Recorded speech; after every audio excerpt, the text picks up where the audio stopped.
आधुनिक शब्द क्या है? नमस्कार सभी को। आज हम उससे आगे बढ़ रहे हैं। आधुनिक काल की क्या समय सीमा रही है, उस पर बातचीत करेंगे। एक दो डाउट है इसमें, बाकी ज्यादातर चीजें क्लियर है यहाँ पर, है ना? इतना ज्यादा विवाद समय रेखा को लेकर आधुनिक काल के संदर्भ में नहीं है, चीजें साफ है। लेकिन फिर भी कुछ कुछ ऐसी बातें रही है, छोटी बड़ी, जिनके ऊपर एक तरीके से डिस्प्यूट था, विवाद था समय को लेकर के। कि बाकी नामकरण में कोई मतभेद नहीं है, सबने स्वीकार किया। पहला नामकरण आधुनिक काल और इसका दोहरा नामकरण जो शुक्ल जी ने किया गद्य काल, दोनों नामकरण स्वीकार किए गए सब लोगों के द्वारा। आचार्य शुक्ल विक्रम संवत 1900 से 1984 तक, यानी कि ईस्वी सन के हिसाब से देखा जाए तो 1843 से लेकर के 1927 तक का जो समय है, इस समय को आचार्य शुक्ल आधुनिक काल की समय सीमा में रखते हैं। बहुत सारे लोग ये कहते हैं आधुनिक काल का मतलब 1900 से अब तक का समय। ठीक है, अब तक के समय को आप आधुनिक काल में रख सकते हैं, लेकिन आचार्य शुक्ल के संदर्भ में अगर पूछा जाए अंतिम समय सीमा, तो इस चीज को लेकर के आप बिल्कुल अवेयर रहें। 1984 विक्रम संवत 1984 तक का जो समय है, उसको वो आधुनिक काल की समय सीमा तक रखते हैं। बाद का जो समय है उसको आप समकालीन मान सकते हैं। समकालीन आधुनिक का ही एक नया रूप है, जो अभी हाल फिलहाल हो रहा है, अपने समय के आसपास हो रहा है। जहां हम वर्तमान है उसके आसपास जो कुछ भी घटित हो रहा है वो समकालीन है। लेकिन एक बड़े स्तर पर, व्यापक स्तर पर अगर आधुनिक शब्द को समझा जाए तो इसका अर्थ क्या हो गया? जो नया है।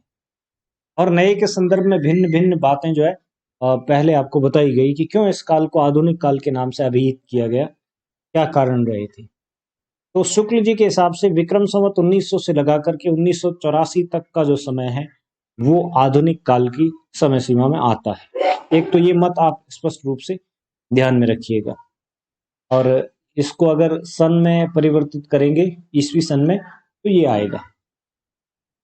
अब दूसरा जो मत है वो डॉक्टर नगेंद्र का है। नगेंद्र 19वीं शताब्दी के मध्य, कोई समय निश्चित नहीं करते हैं, कोई वर्ष निश्चित नहीं करते हैं, जैसे शुक्ल जी निश्चित कर देते हैं उस तरह से। लेकिन 19वीं शताब्दी के मध्य के समय से लेकर के आज तक का जो समय, जिस समय नगेंद्र लिख रहे हैं, उस समय तक के समय को आधुनिक काल कहते हैं। क्लियर? यहाँ समय एग्जैक्ट पॉइंट ऑफ टाइम नहीं है, जबकि शुक्ल जी 1843 ईस्वी को एग्जैक्ट आधुनिक काल की शुरुआत का समय मानते हैं। इसके पीछे भी कई सारे तर्क है, कई सारे कारण बताए उन्होंने। सर्वसम्मति से वही बात, 1850 ईस्वी से अभी तक का जो समय है वो आधुनिक काल की श्रेणी में आता है। 1850, इसको आप मान सकते हैं 1857 के आसपास से। 1857 की क्रांति के बाद बहुत कुछ जो है बदला, काफी सारी चीजें बदली। और 1857 की क्रांति की भूमिका में आप देखेंगे तो एक भाषा की एक जरूरत थी।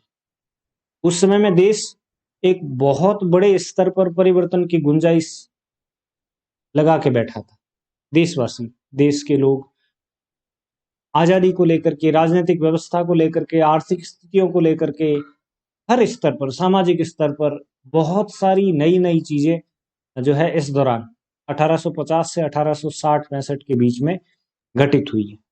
और इन सब का प्रभाव स्पष्ट रूप से साहित्य पर भी देखने को मिलता है। तो सर्वसम्मति से आधुनिक काल का समय 1850 ईस्वी से अभी तक का जो समय वो आधुनिक काल की श्रेणी में आता है। इन विद्वानों के मत को आप जरूर याद रखिएगा।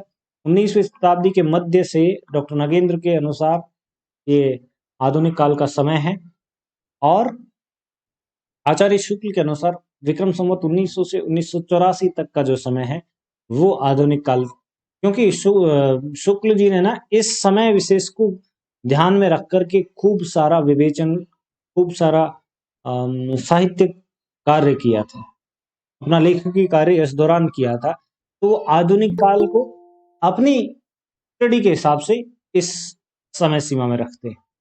शुरुआती समय सीमा वही है, उसके पीछे भी कुछ कारण रहे हैं जो अभी अभी हम उस पर बात करने वाले हैं।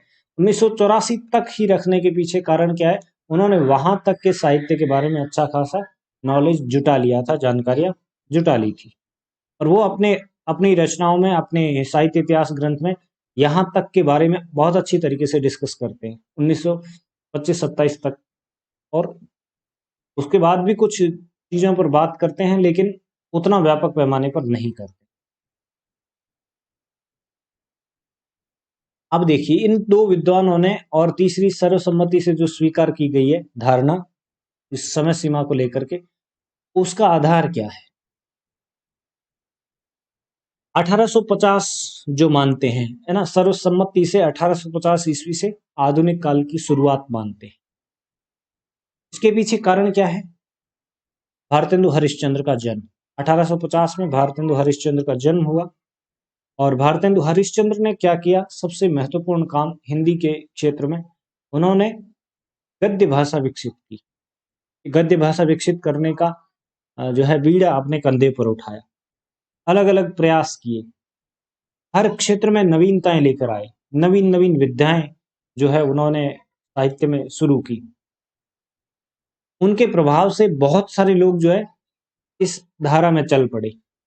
इस वजह से सर्वसम्मति से ये स्वीकार किया गया कि भारतेंदु हरिश्चंद्र के जन्म को आधार बना करके, जन्म वर्ष के आधार पर ही हम क्या करते हैं, आधुनिक काल का जो है प्रारंभिक सीमा शुरू करते हैं। 1850 मानने के पीछे सबसे बड़ा तर्क क्या है? भारतेंदु हरिश्चंद्र का जन्म। फिर दूसरा जो नगेंद्र मानते हैं 19वीं शताब्दी के मध्य से, उसके पीछे मध्य से कहने का कारण क्या हो गया? 1850 से पहले की भूमिका के रूप में बहुत सारी चीजें काम कर रही थी। 1857 की क्रांति के तौर पे, क्योंकि क्रांतिकारी गतिविधियां तो अनवरत जारी थी, लगातार चल रही थी।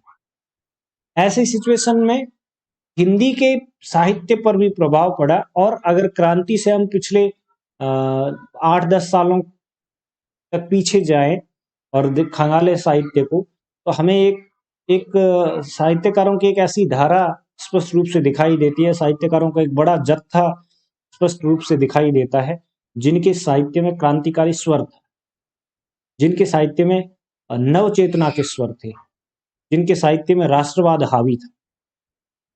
ऐसे में हम उन्हें इग्नोर नहीं कर सकते, क्योंकि वो एक बहुत बड़ा वर्ग बन जाता है और उस वर्ग का काफी समृद्ध साहित्य बन जाता है। इन स्थितियों में डॉक्टर नगेंद्र क्या कहते हैं? 19वीं शताब्दी के मध्य से जो समय है उसे क्या माना जाए? आधुनिक काल का शुरुआती समय माना जाए। 1857 की क्रांति, स्वतंत्रता संग्राम, जो पहला स्वतंत्रता संग्राम था बड़े स्तर पर, उस आधार पर डॉक्टर नगेंद्र बात करते हुए इसकी प्रारंभिक समय सीमा निर्धारित करते हैं। क्लियर? तीसरा, आचार्य शुक्ल के अनुसार, इस मत को आचार्य शुक्ल जो है आधार बनाते हैं आधुनिक काल के प्रारंभिक समय को निर्धारण करते समय। और वो क्या कहते हैं?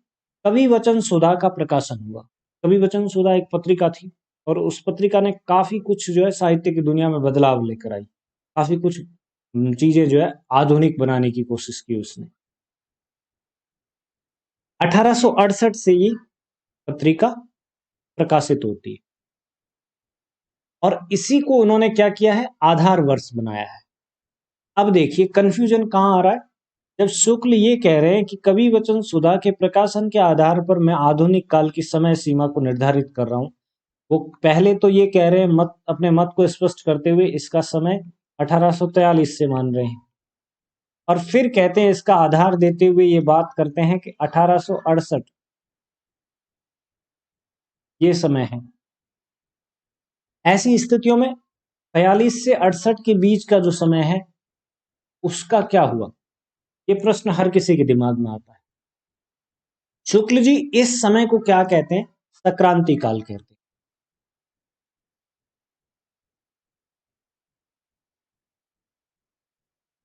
इस समय को 1843 से 1868 ईस्वी के बीच के समय को संक्रांति काल कहते हैं। और ये कहते हैं कि इस समय एक नया रूप विकसित होने की संक्रांति चल रही थी भाषा में। बात समझ में आई? 1843 ईस्वी से 1868 तक के समय को साहित्य के निर्माण का समय कहते हैं, भाषा के निर्माण का समय कहते हैं। एक भाषा जब साहित्यिक रूप अपनाने लगती है तो उसमें कई लगभग है ना 10-20 साल आराम से लग जाते हैं। वो तय होता है उस भाषा की सरलता, कठिनता, उस भाषा का प्रयोग, उस भाषा के शब्द, उस भाषा का शब्दकोश, इन सारी चीजों पर निर्भर करता है। खड़ी बोली हिंदी जो कि सरल थी, आसानी से लोगों के दिलो दिमाग में बैठ रही थी, और उसका प्रभाव ऊपर अगर देखा जाए तो राष्ट्रीय चेतना के स्तर पर तो बहुत बड़ा प्रभाव था।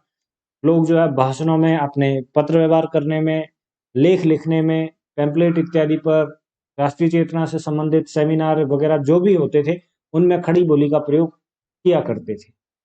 ऐसी स्थितियों में खड़ी बोली को विकसित होने का एक अवसर मिल गया, एक चांस मिल गया, और वो धीरे धीरे इस समय अपना वजूद बनाने लगी थी,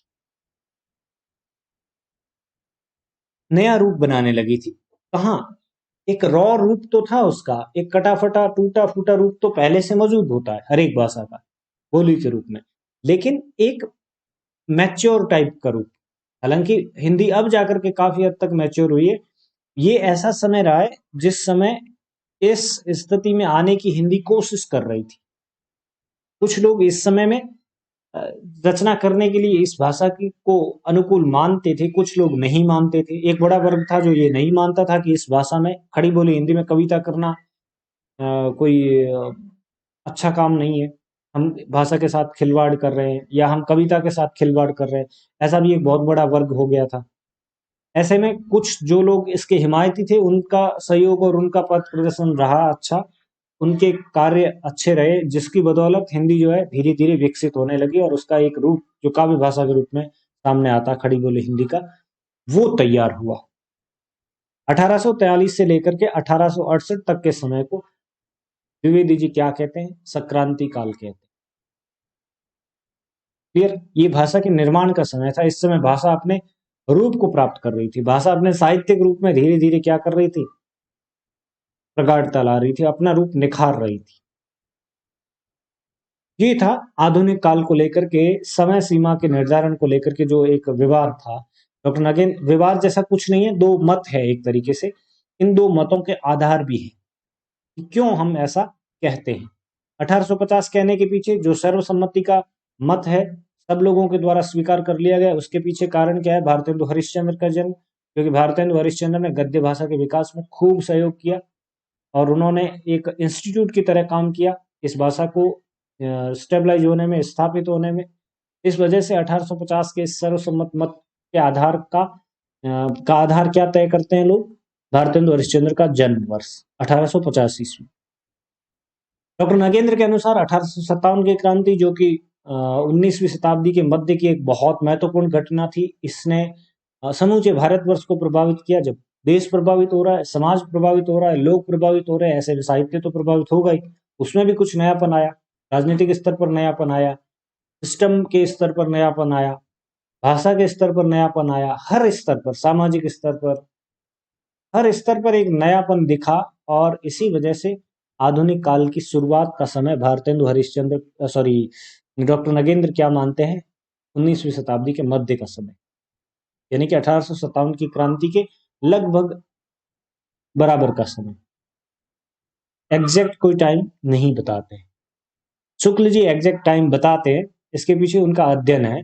1843 से 1927 तक जो समय है उसको वो आधुनिक काल में रखते हैं, और आधार देते समय वो क्या कहते हैं कि जब 1868 में कवि वचन सुधा का प्रकाशन हुआ, वो आधार है मेरे हिसाब से। कवि वचन सुधा ने भाषाई स्तर पर काफी मेहनत वाला काम किया, जैसे सरस्वती पत्रिका ने किया, वैसे ही शुरुआती स्तर में भाषा को स्टेबलाइज होने में, स्थापित होने में कवि वचन सुधा का बहुत महत्वपूर्ण हाथ है। इस वजह से शुक्ल जी आधुनिक काल के शुरुआत की एक जो पूर्व धारणा रखते हैं, उसके पीछे कवि वचन सुधा को मानते, या उससे जुड़े हुए पाठक, लेखक और दूसरे वर्ग को मानते। मेरे हिसाब से बात क्लियर है। कोई डाउट है तो पूछ सकते हैं।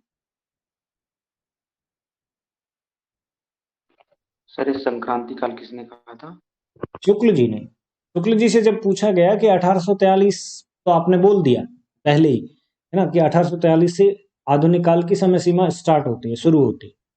और फिर आप जब हवाला दे रहे हैं, इसके पीछे आधार दे रहे हैं, वो 1868 का दे रहे हैं।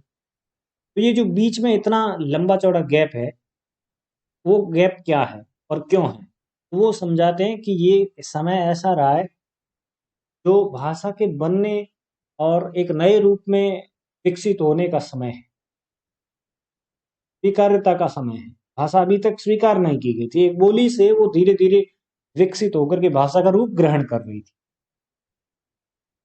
अलग अलग रूप थे उसके, वो एक रूप होने की कोशिश कर रही थी, इस कारण ये संक्रांति का समय है। Okay sir. वो स्पष्ट अपने इस मत को स्पष्ट करते हुए शुक्ल जी ने इस शब्द को हवाला देते हुए पूरी व्याख्या की कि 1843 से 1868 ईस्वी के बीच का समय, उसको मैं संक्रांति काल कहता हूं, और उसके पीछे वजह ये है। क्लियर?